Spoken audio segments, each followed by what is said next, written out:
2, 1. And we are live. Okay, so welcome everybody to episode 25 of the Cool Movies Podcast, joined online by my co-host, Mr. Leo Wakil. How you doing, sir? Good, and you, mister?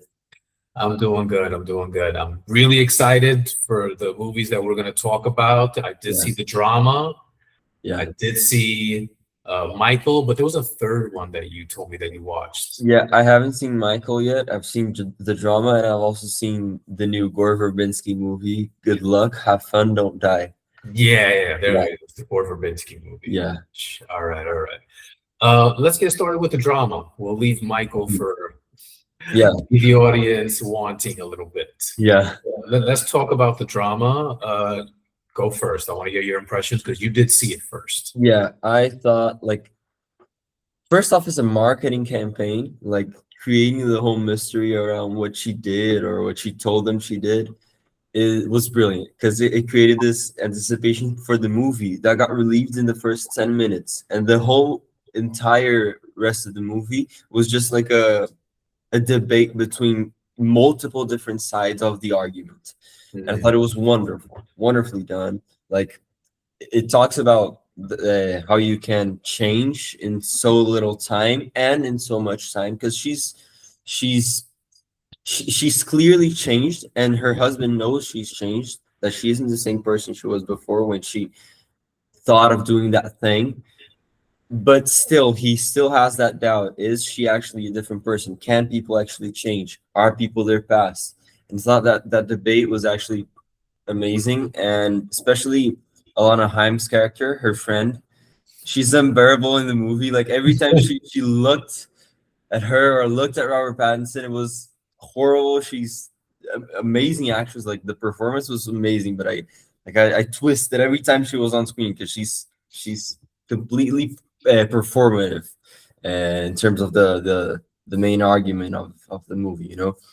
And I thought it was just, by the end, really earnest, because the final scene especially, it shows that a real human side of the characters in the story, as if being human and being connected and connecting to each other is their final resource, the last thing they have when all social status and performances are done, you know. And it's my favorite movie of the year right now. I think it's even better than Project Hail Mary for me. Oh, wow. Yeah. Bold statement. I'll say, and again, I'm just showing my age. I just can't help it. It was the most 90s, 2020s movie I've ever seen. Yeah. It was very 90s in the sense of how the characters interacted with each other, the dynamic, how the story was unfolding. I think I love the word that you used, it was very earnest. Yeah. You know, but it was also this sense of heightened reality. Yeah.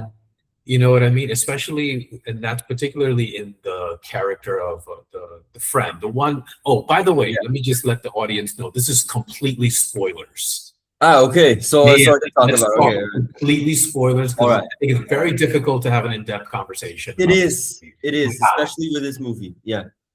You know, so Robert Pattinson's the female friend, I forget her name.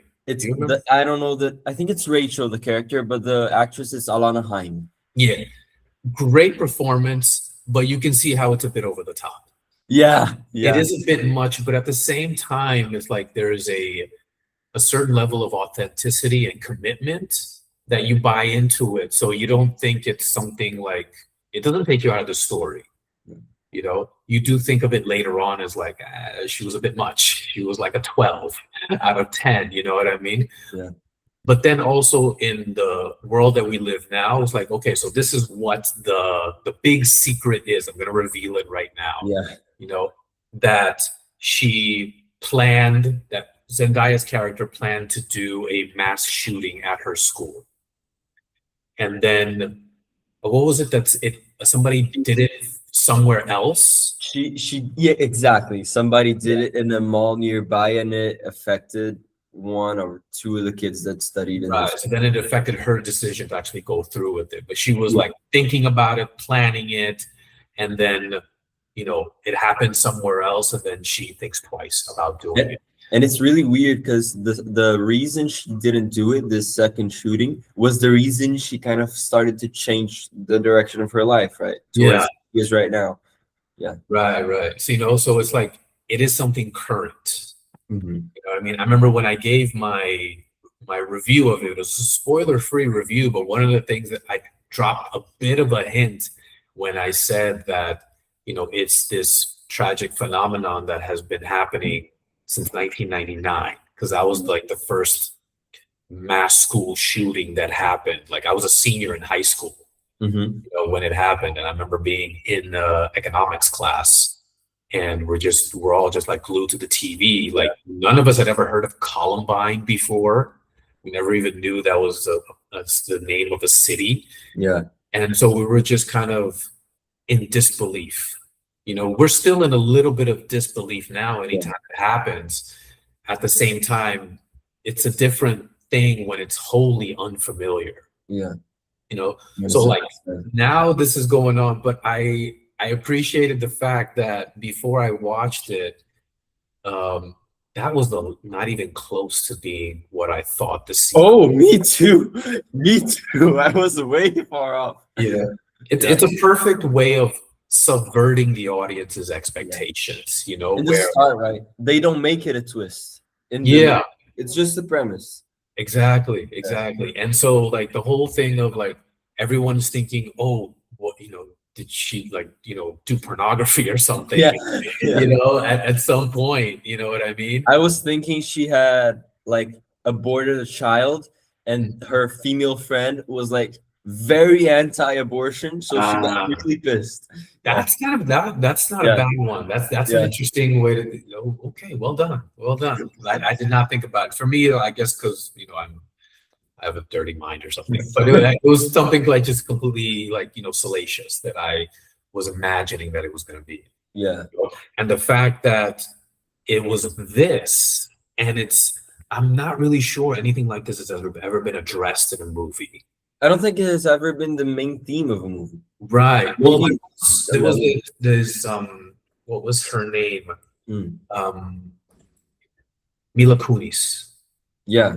Mila Kunis did a Netflix movie quite recently, in the last year and a half-ish. I forget the name of it, but the whole one of the main things about what happened was she was not a victim, like she was at a school. There was a school shooting when it happened.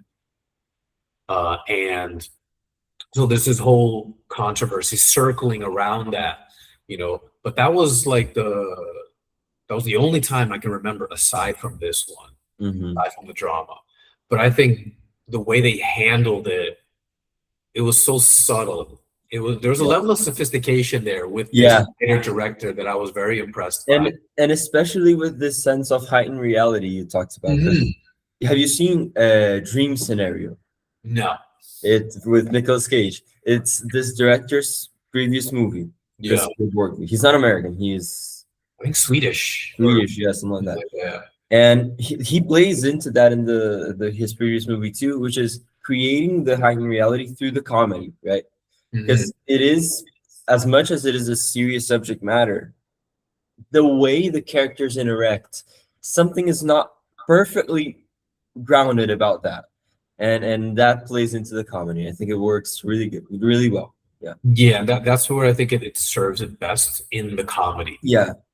Because there's nothing funny about this, but with the heightened reality aspect of it, you can kind of get to it. So it's a very delicate balance. Exactly. The tone balance in this movie is you haven't seen Sorry Baby from last year, right? No. That's the only movie like recently that I can think of that has balanced comedy, drama, even terror at times so well. Like those flashback scenes with Zendaya, they're not something that you would expect to come out of the drama movie starring Robert Pattinson and Zendaya, where they're gonna marry each other. That's like completely breaking people's expectations, Yeah, and I think this is Zendaya's best performance. Me too. I I agree. absolutely think that. Yeah. And now, full disclosure, I am not a huge fan of her acting. Really? Yeah, I don't think she hasn't done before the drama. There was nothing that she had done that I was like, oh wow, this is someone to watch. Yeah. Like she's at Emma Stone or Jennifer Lawrence. No. You know what I mean? No. I don't think she's there, but I was not expecting this subtle performance of hers, And having said that, though, Robert Pattinson just completely steals the show. He steals every movie he's in. It kind of does, you know what I mean? Like even in his, Cedric Diggory role, you know what I mean? He still plays, he still had that presence on screen to the fact where you actually do kind of remember him. Yeah. For me, like Zendaya, I like her in the Spider-Man movies. I love her in Dune. I think she's, especially the second Dune, I think she's really great. And I know you disagree with it. Yeah, we're not gonna agree on that one. Man. Yeah, I like her, but this is her best too, in my opinion. I think like she plays the nuances really well, the ambiguity, of her character.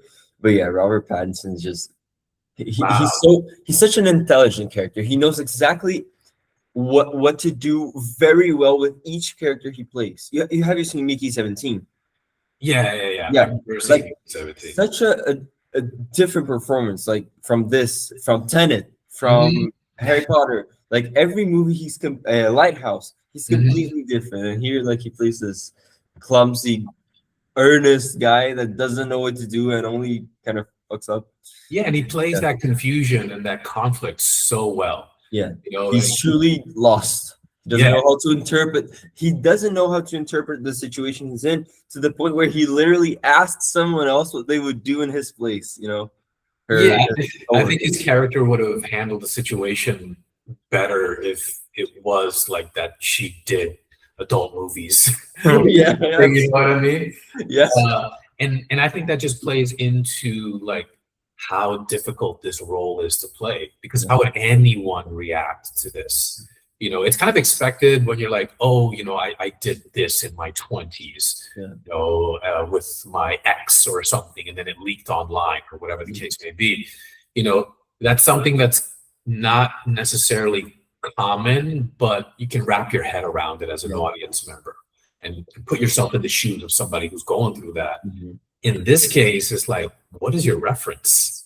Yeah. You know what I mean? So it's incredibly difficult, yet at the same time, I would imagine a little bit freeing, because you can it's uncharted territory. Yeah. So your decisions can be a little bit more open, from an actor's point of view. But yeah, he really shows like he's incredibly versatile. Yeah.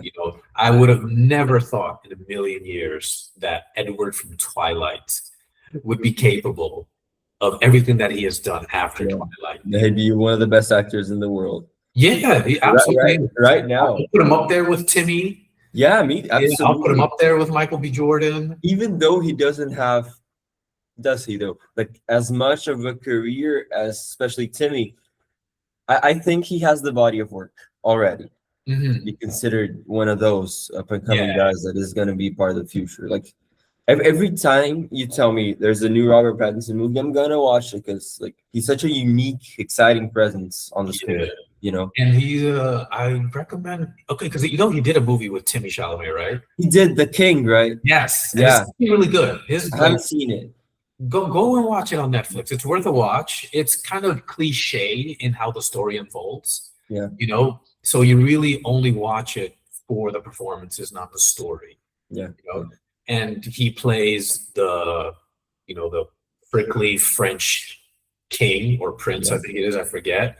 But it's like they go at it, you see how like these are two guys that are coming up together, and they even though it's not at the height of their skills or abilities as actors, you can kind of see that and be like, these guys are coming up. So it was really, really well done. Any other thoughts about the drama? Just aside from go watch it if you have. Yeah, please go watch it. Like if you haven't watched it now, since we spoil everything, but still, it's such like the main thing that got me is that it asks its questions and explores it from multiple different facets and comes to a conclusion. It's Yeah. basically a thesis movie. Yeah. It's wonderful.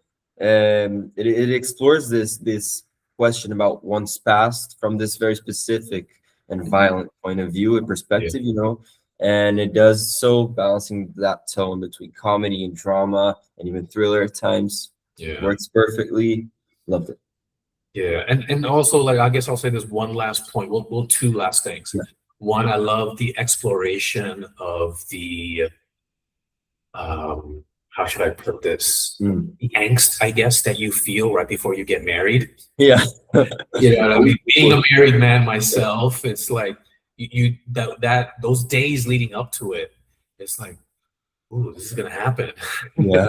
There's like that surrealistic moment where you're like, I'm going to like promise to spend my life with somebody forever, you know. And there's something that my wife has said many times in various conversations that we've had, that, you know, after we got married, she was like, we're never going to really be able to be apart from each other, you know. Yeah. Like it's going to involve lawyers and Yeah. it's going to Money. be a thing, you know what I mean? Yeah. So that, and then the second thing, it was a nice, satisfying ending. You know what I mean? Everything wrapped up nicely, you know? So not only is the tone, the pacing, the performances all balanced very, very masterfully, but also, like, you know, none of that matters if the ending sucks. Yeah. You know what I mean? It's all going to be for naught. So I loved all of that. I saw some people think the ending was kind of clean.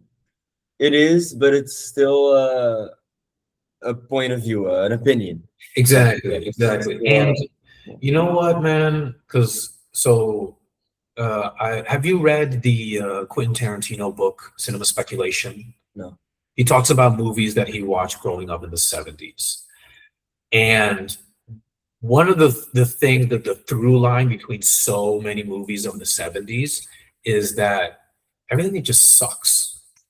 You know what I mean? There's no heroic person to admire, you know, like everyone dies at the end, or like it's just like a tragic ending. Everything sucks, you know, like I said. You know, like as much as I love The Godfather 1 and 2, the endings just kind of make you feel heavy. Mm-hmm. You know what I mean? Which why the movie Rocky is so important, you know, in the history of film, not just, you know, guy movies, you know? Yeah. Because you have all of these movies that are just like a downer, man. And you're like, yeah, that's real life, man. There's no happy endings, blah, blah, blah. Yeah. And then Rocky comes along, and it is this incredibly cathartic, ecstatic experience when you watch it, you know, which is why it had that. People were just done. Yeah. They were just so done with like, okay, yes, these movies are great, but man, can we just feel good? Can we be entertained again? Yeah. You know what I mean? And then Rocky provided that. And so I think that was where too many movies have gone these days. Maybe not the big movies necessarily, but overall it's like just kind of feels sucky. Yeah. You know, especially when you think about like, you know, all of these true crime documentaries or these real life, you know, dramatizations, these series that you know are going to end badly. Yeah. You know, and it's like, can we just like have a nice, you know, light ending? Mm-hmm. You know, somehow with this crazy, you know, set of circumstances and topic, yet still find a way to like wrap it up in a way that, you know, it's a feel-good movie. Can we have feel-good movies now, please? Yeah. You know what I mean? At least a feel-good ending. Yeah, you know, but even then, like, there is like a seriousness and like down aspect of like what Zendaya's character went through. Is it Zendaya or Zendaya? I thought it was Zendaya for a long time, but then I saw an interview like asking, is it Zendaya or Zendaya? She's like, Zendaya. Okay, Zendaya. Okay, I'll call her that. And so it was like, all right, she went through something that everyone at least in the English speaking world, Yeah. Is kind of familiar with, at least hearing about it. Yeah. And so to take something that serious and that tragic, and then some way, shape, or form, like an amazing magician that the director is, just still find a way to make you feel good in the end. Yeah, yeah. And it's a movie, also final thing I would say, it's a movie that you'd expect it to be very divisive, but from what I've seen online, it's not at all. Like, most people agree this had a point of view on its subject matter, and it explored it validly. So Yeah. even if people disagree with it, they don't dislike the movie, which is great. It shows how great the movie is. Yeah, and so well done. Yeah. I think I remember the name of the director. Christopher Borgli. There we go, Christopher Borgli. All right. Yeah, and it's an A24 movie too, That's true. That's true, because it's on the thumbnail of my reviews. Yeah. All right. All right. Let's talk about Michael. Yeah. All right. Here's something that I noticed about it that it only came about later on after I watched it. Yeah. It's funny because one of the marketing pieces, like, the producer of Bohemian Rhapsody, and both movies end at Wembley Stadium. Yeah. It didn't dawn on me. I was just so in it. And to be honest, I wasn't terribly drawn in by the fact that it was like the producer of Bohemian Rhapsody. I don't think highly of that movie. Yeah, that's what I was going to ask you. It's such a sanitized musical biopic. And honestly, and this might be a hot take, I don't think so, but some people might be a little sensitive. I do not think Rami Malek deserved the Oscar for that. Oh, he didn't. Bradley Cooper did for A Star Is Born. No. Yes. Christian Bale for Vice. I haven't seen Vice. Bro. And that is something. That role is special. I'm not saying, look, Bradley Cooper is also one of the finest actors working right now, and he's been great for a long time. But Christian Bale, damn, bro. Like, especially if like, I grew up in the States when Dick Cheney was vice president, and then to see Christian Bale become that guy, do you like the movie? I know the movie is kind of divisive too. The movie is not like a straightforward narrative. Like, there are a lot of it's kind of like, have you seen The Big Short? Yes, I don't like that. It's the same director, right? Adam McKay. I don't like The Big Short at all. Okay. I love The Big Short. I love how he's still somehow able to take something just insanely complex and find a way to make it digestible. That's the reason I didn't like it. It was so complex, like it was lost. Yeah, the subject matter is insanely difficult. Like, the smartest people still don't understand what the hell. Yeah, and I thought it relied too much on that the what happened, factually what happened. Yeah, but so really quick with Vice, there are a couple of moments that are just completely almost out of nowhere. But it's very interesting choices. So, for example, the first one that comes to mind is the character of Dick Cheney and his wife. I think it's Liz Cheney. They're in bed talking, and suddenly it makes sense in the movie. I just don't remember how they get into it. Suddenly it becomes very Shakespearean, like literally, like the way they speak to each other is in Shakespearean English. Yeah, which kind of like, as an English teacher, I kind of appreciate it, but as a moviegoer, I was like, whoa, whoa, whoa. And then I was drawn into it. I was like, wow, this is like unique, but very, very well done. And then the second moment is, so in real life, one of his daughters, he has two daughters, one of them is gay. But he's a very conservative Republican. And so it was, at the time, I believe he was a congressman. And so there were a lot of these, people on the Republican side trying to come out against, any rights or laws that benefit gay people. And he was like, look, I can't support this because it's basically going against my daughter, and he was very consistent with that throughout his entire political career. But So like as that is starting to brew as he's a congressman, there's this moment where it's like, oh yes, and then he retired from Congress and they lived happily ever after, and then they would kind of walk off into their house and then credits roll like in one of those corny TV movies.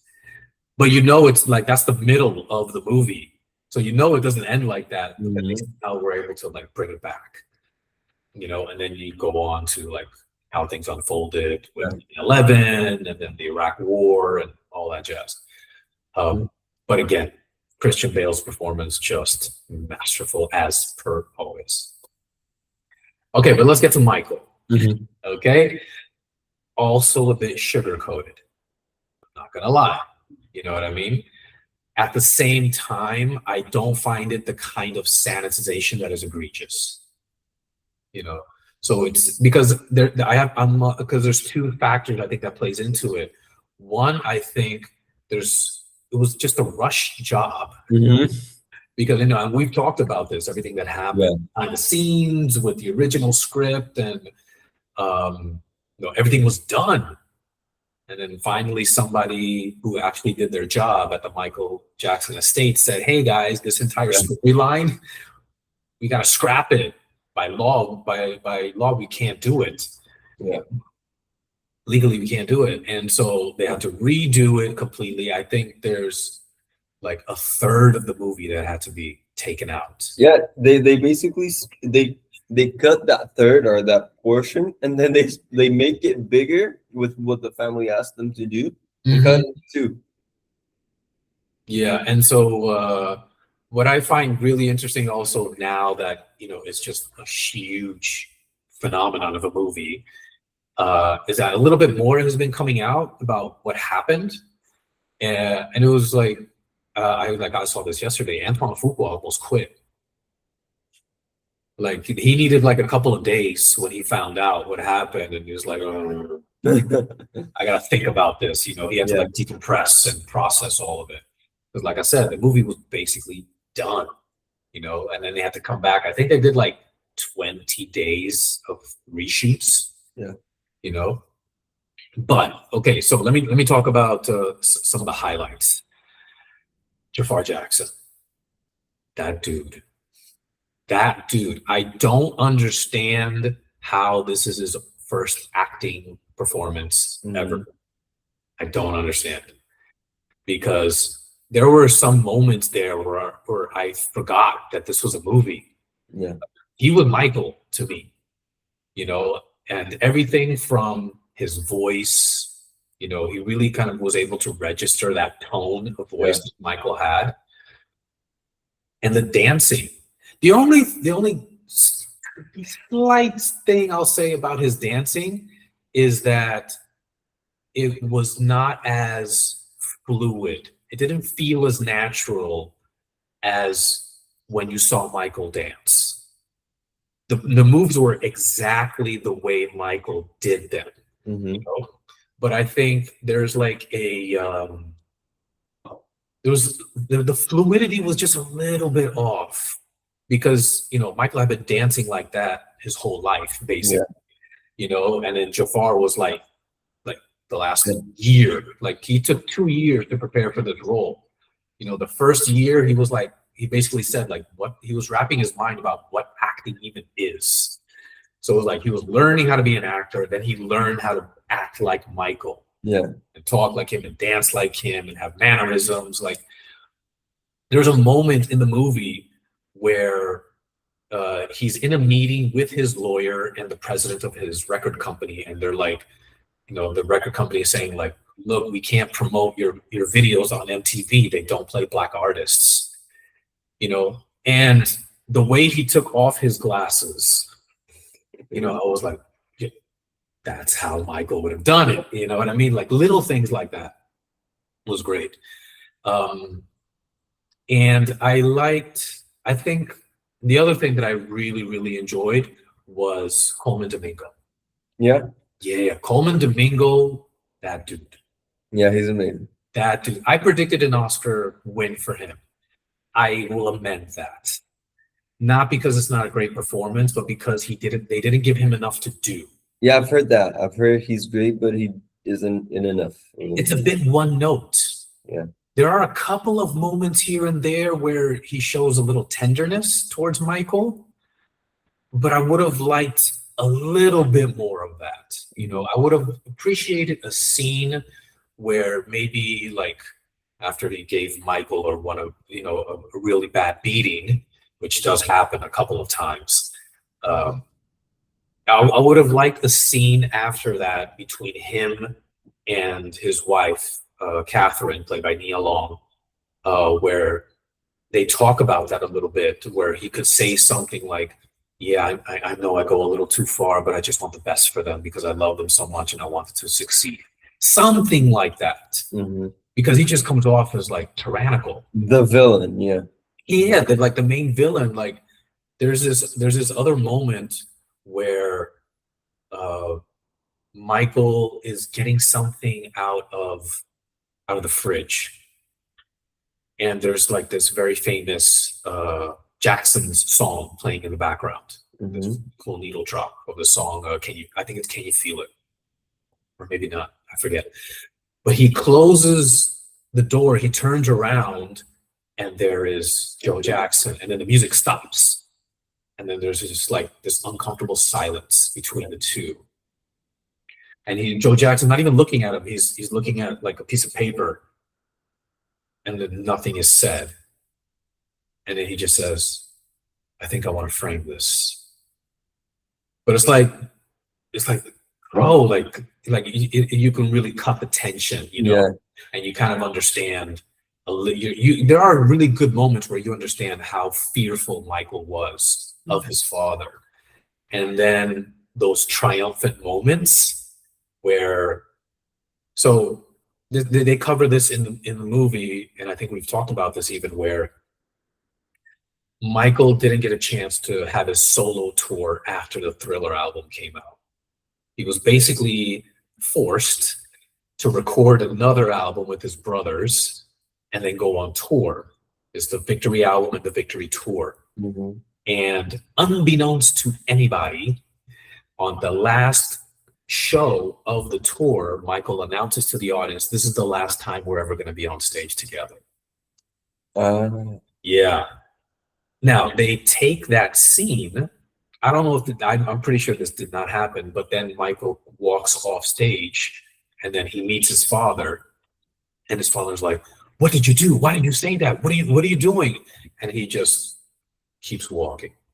He doesn't even address what his father says. He's like, I am done. This is the decision I'm making. I'm gone. You know? And then shortly thereafter, he tasks his lawyer to fire his father as his manager. You know? And so those are those triumphant moments. The other really great moment is when, you know, and you've probably been seeing this moment before. There's a lot of videos I've seen on Instagram about it, where it's like the title card is London 1988, you know, and it's right before he goes out for his show in Wembley Stadium, and you see him, the camera's behind him, you know, and then you see him, and then like he just kind of looks back at the people behind him, his crew, you know, but at first he's looking back at the audience, you know, so it's almost like that connection with the audience. Yeah. There's just like so many things that Antoine Fuqua does cinematically that makes you see these very iconic moments in unique ways. Particularly the Motown 25 performance. Like so many different camera angles, so many different camera movements, and a little Easter egg for when you see it. There is, during the Motown 25 performance, he cuts to this little boy in the audience watching. That little boy is supposed to be Jaafar Jackson. In real life. Nice. He was there that night. And so I was like, that's a nice little, little, you know, little detail to add, you know, little extra flavor for that moment. But I absolutely loved it. I understand. Well, here's the one thing I wish they could have gone into a little bit more. I wish they could have explored a little bit more what a pain in the ass Michael Jackson was as a worker.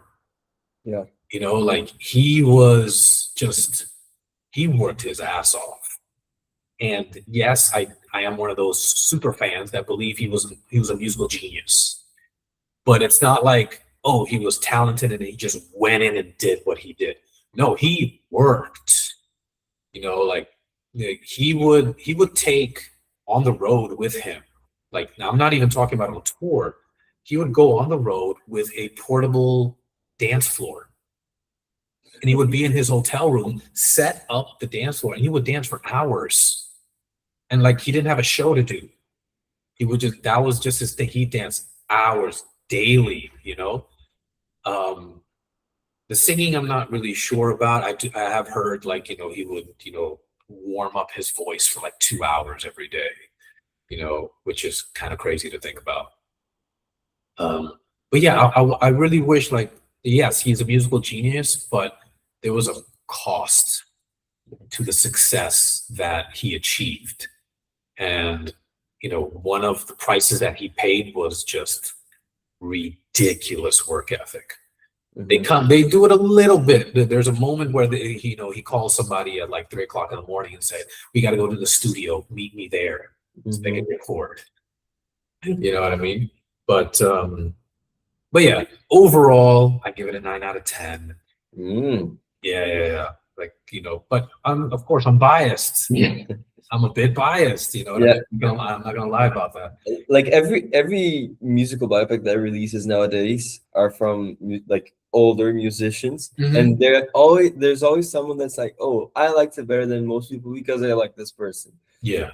For me, this will probably be in the future when musicians I listen to nowadays get their music biopics done.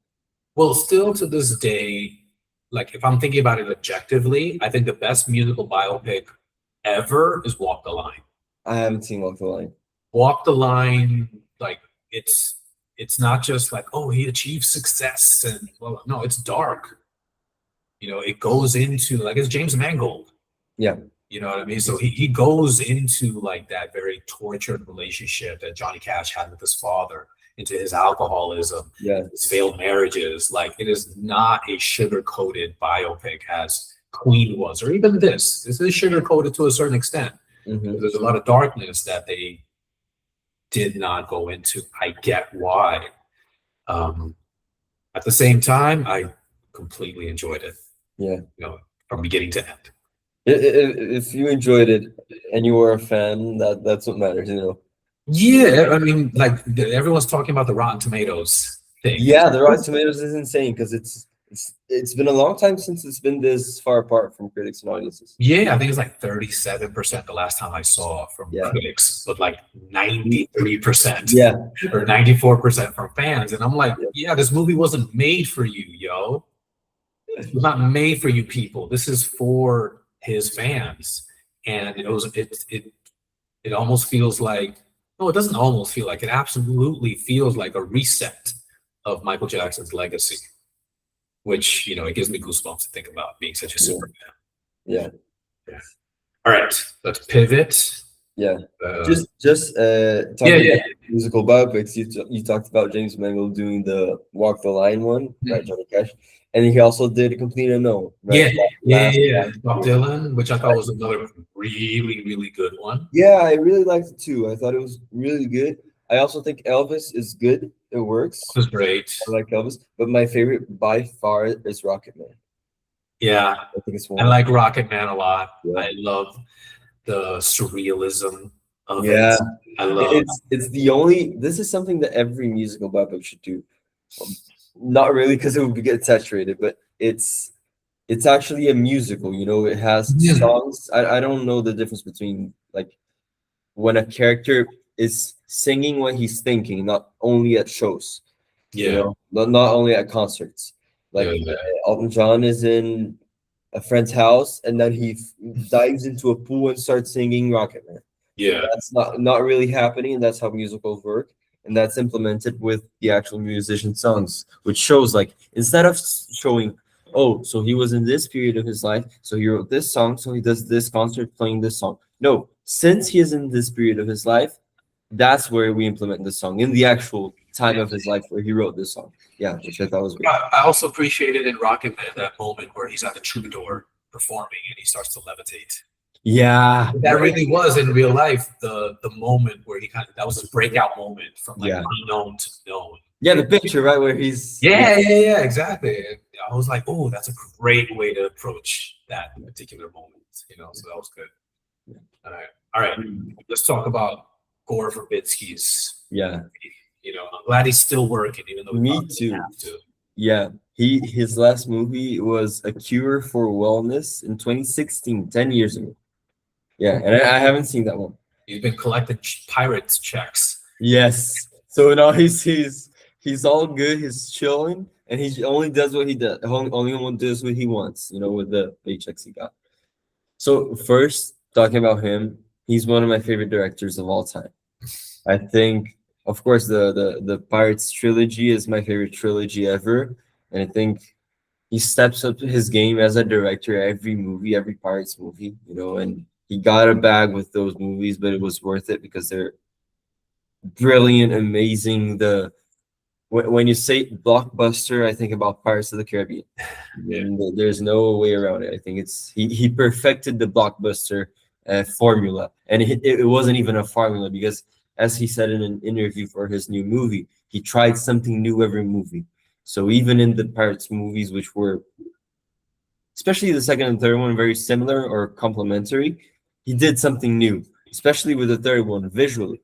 That beginning where they have to flip the ship and do that nighttime stuff. He's very inventive and he adapts very well to different styles. I also love Rango. I think it's an amazing animated movie. He won the Oscar and it's beautiful, like gorgeous visually, and it's a Western basically. You could do a live action movie with that. And also his most underrated movie, and one of the most underrated movies ever for me, The Lone Ranger. I think it's amazing. Also, very much a formative blockbuster for me because I saw it so many times growing up. That's also like I'm biased with that one, but I love it. I love Johnny Depp. I love Armie Hammer in that role. I love Helena Bonham Carter in that role, and I think the movie's awesome. I haven't seen his two horror movies or trippy movies, which are The Ring, which is an adaptation. I think it's a remake, right? That's And my favorite. Yeah, really? Gore Verbinski, that is my favorite. Wow. Because I don't like horror movies. Okay, I hate horror movies. He made me love that movie. Yeah. Yeah, it was so well done. The changes that he made, because the original in Japanese, there's a little bit more of a supernatural bent to it. And because it's a little bit more in keeping with the kinds of movies the kind of things they like to see in the movies for Japanese audiences. And he completely Americanized it, for Western audiences. And it was subtle, it was creepy, it was terrifying, it was suspenseful. So good. So good. Nice. And I think he did the second one too. Like sure. The Ring 2? I think so. I'm not sure. What's the other horror movie that you were talking about? It's his last movie before this new one. It's called A Cure for Wellness. Okay. Yeah. That one people say it's amazing. All I've heard amazing things. I really want to watch that one. I should have watched both of them. Both of the ones I haven't seen, The Ring and Cure for Wellness, before the new one. The new one. Good luck, have fun, don't die. Mm-hmm.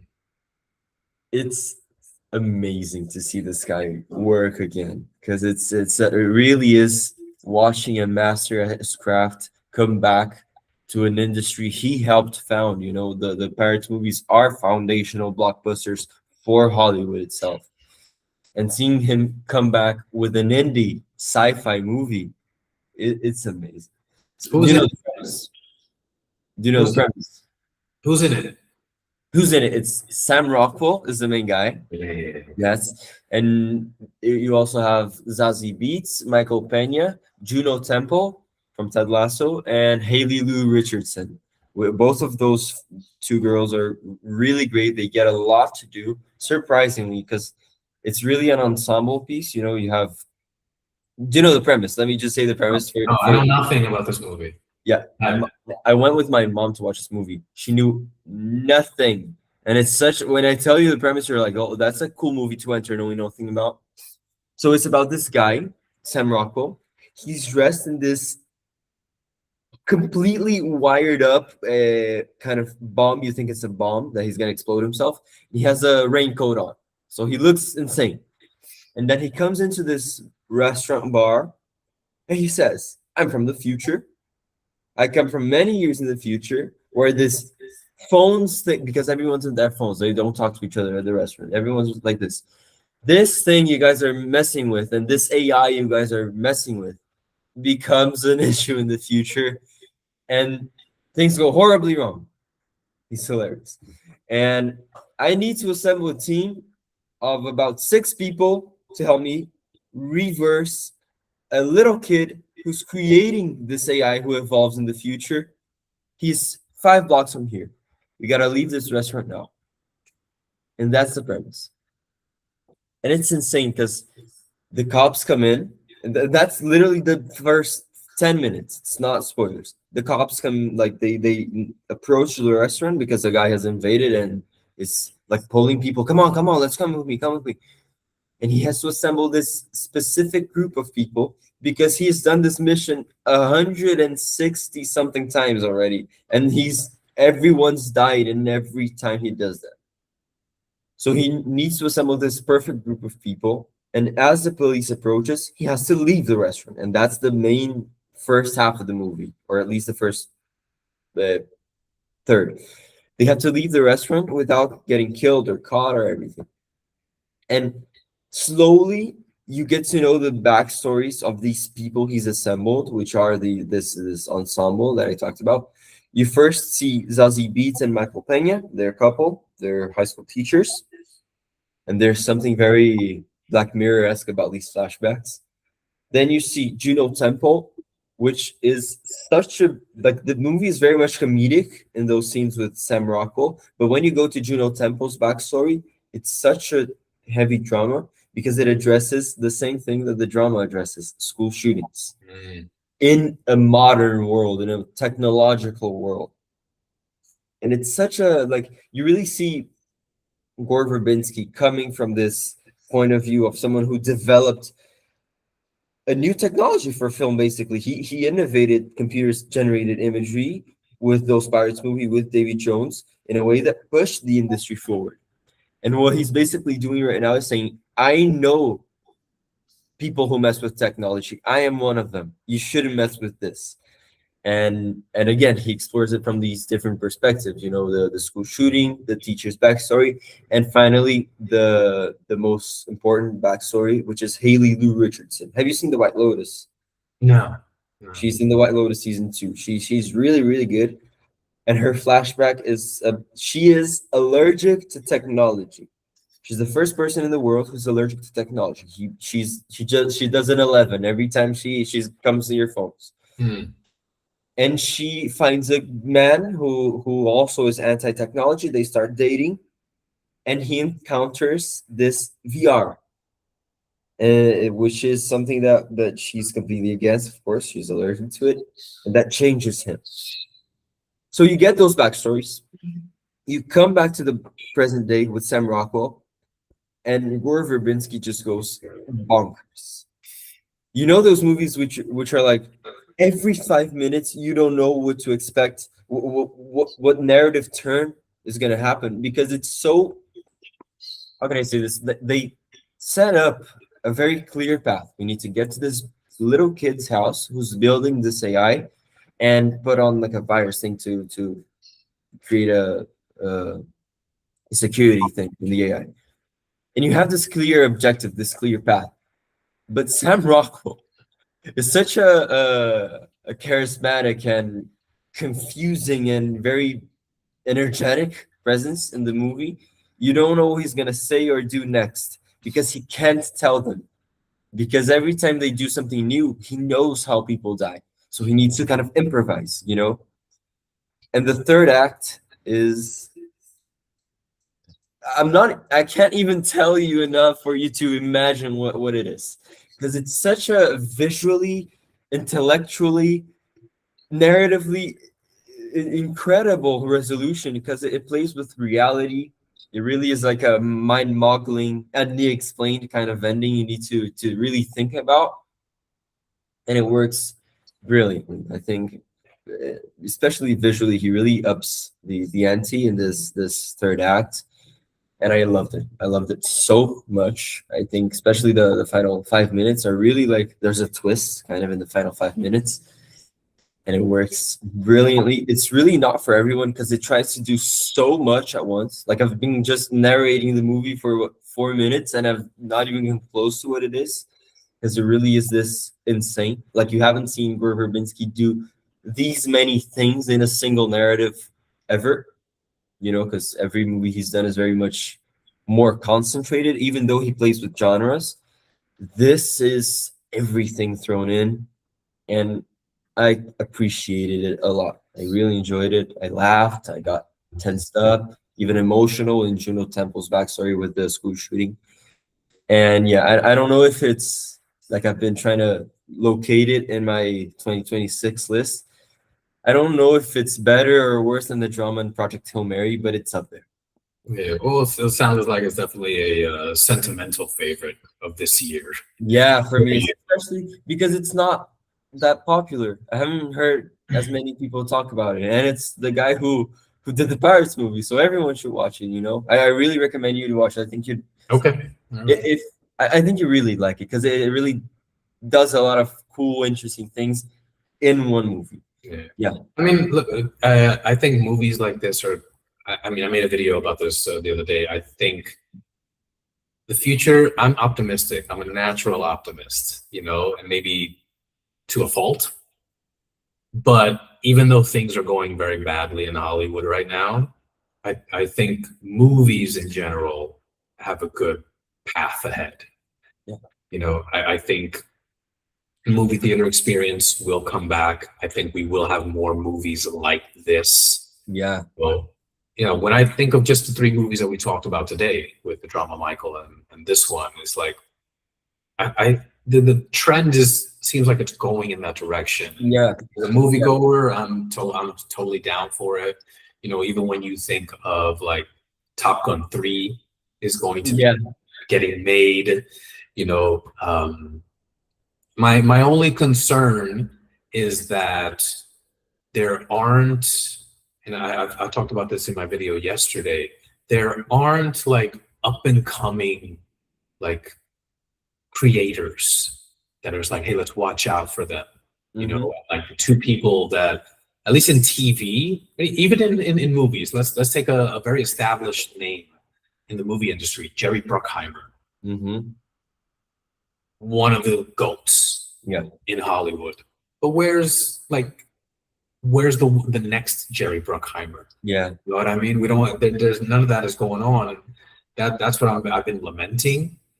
At the same time, there are still like these moments where you're like, okay, movies are still movies. Don't get it twisted. Yeah. I think something that's happening a lot, especially in this decade, is that before you had the movie stars, right? Everyone wanted to see the new Marvel movie. Everyone wanted to see the new Leonardo DiCaprio movie, the Brad Pitt movie. Nowadays, even though we do have those movie stars with Emma Stone and Timothée Chalamet, Robert Pattinson, Zendaya, there's also, especially for people that got more into film like me, you have these creator stars. There are many people that go to watch a movie because it's a Damien Chazelle movie, because it's a Villeneuve movie, because it's a Nolan. Nolan's the main movie star right now. There's no who, like, I'm sure the Odyssey will make, like, the Oppenheimer, a historical drama, almost did $1 billion. Of course, the Barbie thing helped, but it's him. It's the name, Christopher Nolan. Dune made $700 million. Denis Villeneuve. So you have these auteurs, or not even auteurs, that do bring people in. And I think that's, even though we're maybe drifting away a little from knowing the next great Jeff Bruckheimer performance and get excited about it, you have these creators, especially I think the main name I think about is Damien Chazelle. Because the guy won an Oscar at like 20 something, and he's Yeah. only 4 movies in, and I have only seen La La Land, Whiplash, and Babylon, and they're all masterpieces for me. So this guy, like, he's the main guy that gets me excited. Even Zach Kreger, he's like 2 movies in. Yeah. Have you seen the new Resident Evil trailer? I have not. But I heard it's good. Yeah, really, really cool. So yeah. All right.